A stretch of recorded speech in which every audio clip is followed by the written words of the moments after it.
Rockstar has shown us 2 trailers, a handful of screenshots, and exactly 1 confirmed release window. That's really about it. Now, for a game that's been in development for over a decade, the amount of official information we have is comically small. But the thing is, there are entire systems, technologies, and features sitting in plain sight, patents filed by Take-Two, details buried in court documents, signals hiding in plain view in the trailers, just waiting to be discovered, and partnerships that tell us more than any press release ever could. So today, or tonight, we are going through the Grand Theft Auto 6 features Rockstar has not talked about yet. Let's start with something that leaked out of a courtroom. Let's get spicy here. A detail about Grand Theft Auto 6's multiplayer mode was accidentally revealed during a UK employment tribunal involving Rockstar and a group of fired employees. You may have heard of them. As reported by People Make Games, who were present at the hearing, one of the fired employees had sent a message in a Discord server stating that Rockstar didn't want more than 5 people taking time off at the same time because it made it harder to fill playtest sessions of the online mode with 32 players.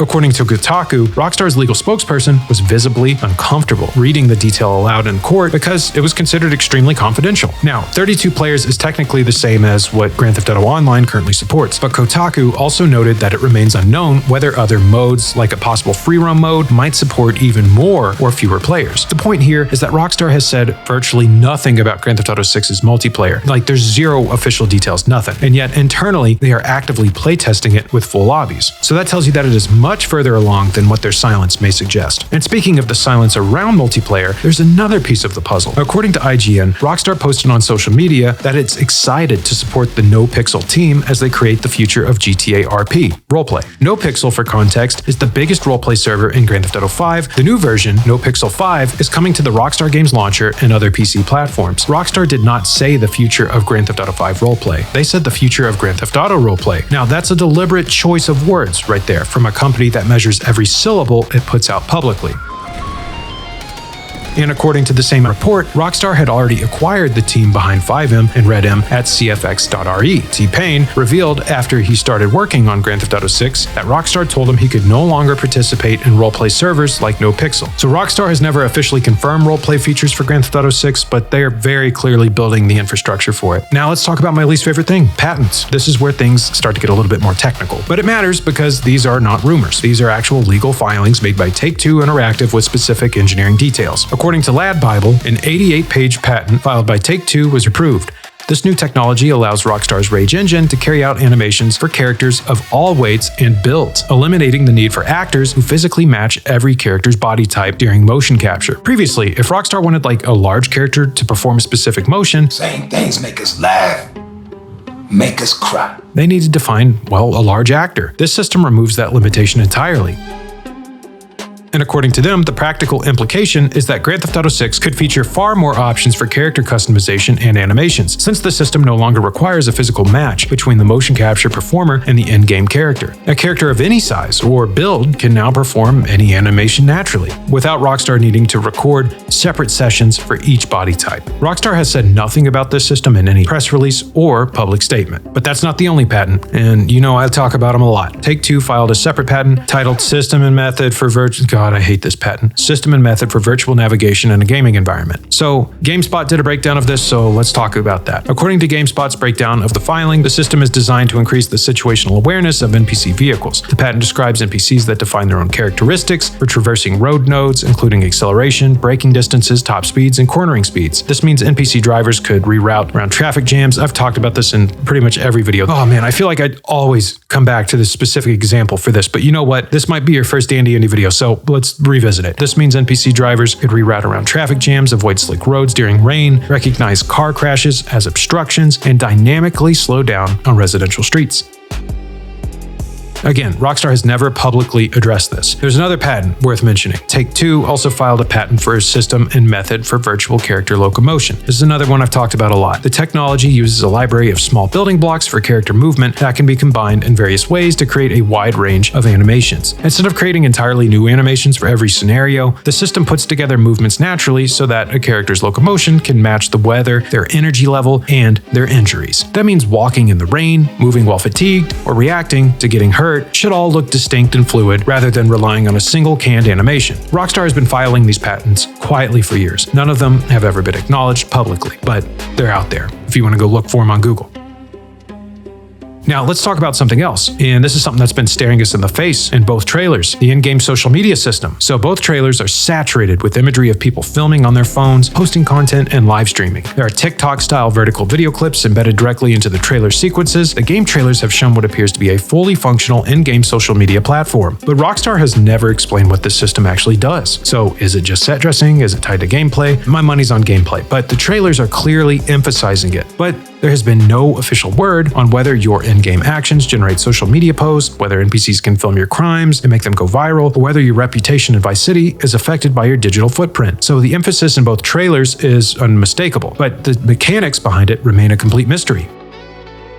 Now here's another one. According to Jason Schreier's reporting at Bloomberg, early plans for Grand Theft Auto 6 included large swaths of North America and South America under the codename Project Americas. Y'all remember this, right? And according to Eurogamer, early development even featured 4 protagonists across 3 cities. Those plans were scaled way back to keep the scope manageable. But here's what Schreier also reported. The game was planned to launch with a Vice City setting, but with extra missions and cities to be added on a regular basis after release. Rockstar has never publicly confirmed a post-launch expansion plan or anything like that. They've not said whether new cities will be added. They've not said whether single-player DLC is on the table. I mean, they haven't said anything like that. But given that Grand Theft Auto 5 famously never received its promised story DLC because Grand Theft Auto Online became so profitable, this is one of the biggest unanswered questions hanging over the game. Then there's the PC version. So the Grand Theft Auto 6 release targets PlayStation 5 and Xbox Series consoles only. A PC release has not officially been announced. According to Games Radar, a former Rockstar developer has said the PC launch probably will not come for a very long time, and that Rockstar focuses on what sells, with PlayStation taking priority.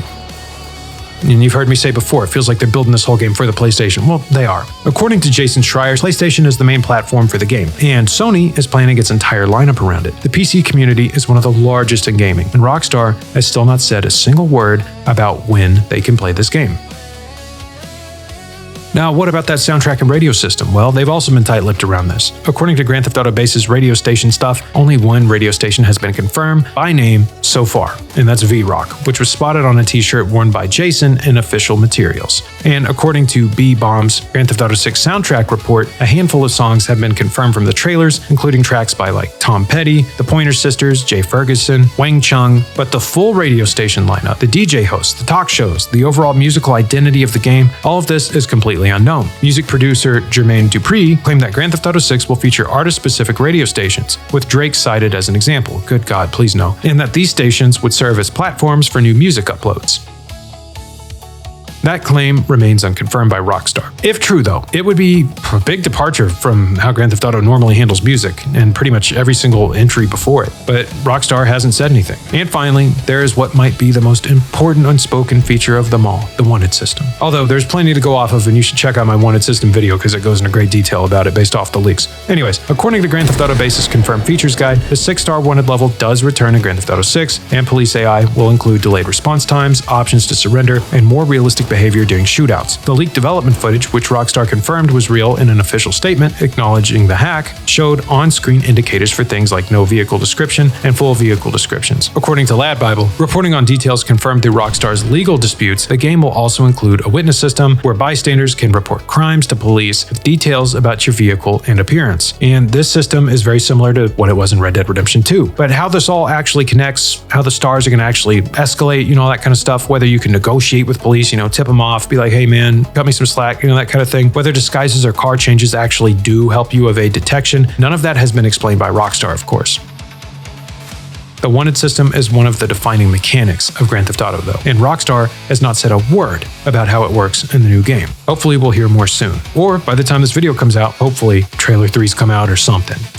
Y'all let me know. Send a time capsule back. Does it work like that? Anyways, when you take a step back and you just kind of look at all this crap, you realize something. We don't know anything. Yeah, don't you love that? This is a Grand Theft Auto 6 channel, and I'm just coming out and saying it, right? I mean, we got the leaks. There's things that we can make educated guesses on. We know what the game will look like. We know some of the characters. We know the setting, but the actual systems, the ones that determine what the game's really going to feel like moment to moment, those are still hidden. Now, if you go digging deep enough, you can probably find some things that show you what they'll be like. And those things may exist on the internet, mainly Vimeo, just saying. But the animation technology, the multiplayer structure, the post-launch roadmap, all that crap, the social media mechanics, the wanted system, the radio experience, the PC release even, all of it is sitting behind a wall of silence. And for a game this close to release, that silence, man, is becoming loud as So anyways, I'm Dandy Andy. Thank you so much for watching. If this was one of my bottom of the barrel videos, I've got some cool topics, but I had to do this. I had to. Anyways, if you enjoyed it, leave it a like. Otherwise, maybe, consider subscribing. I'd love to have you here for the Grand Theft Auto 6 hype train. I do other videos too from time to time, but recently I've been going all in on Grand Theft Auto 6. Now, if you are new here, I will say that this was a video kind of tailored and targeted for you. I'm trying to get more peeps here on the channel to go check out these other videos that go into depth on some of the stuff we talked about here. All of the stuff we talked about, really. I go into insane detail on all of this crap on all these other videos. So go and check them out. If you want to just fall asleep or you don't want to have to flip through the Dandy Andy videos and all that, go pull up my 3-hour video or my 8-hour video to where I just put a bunch of my videos together and do some explainers in between and stuff. There's some extra stuff in there, and sit back, relax, fall asleep to it even. I don't care. But I don't know. There's a bunch of crap here, a bunch of good stuff. So anyways, I am really tired. It is like 3 in the morning and I am recording. All right, guys, I gotta go to bed. I got work in the morning. Thank y'all so much for watching. Here are 2 videos. Love y'all so much. Have a great rest of your day, night, week, year, whatever. Just stay safe out there. Much love and peace. And good night.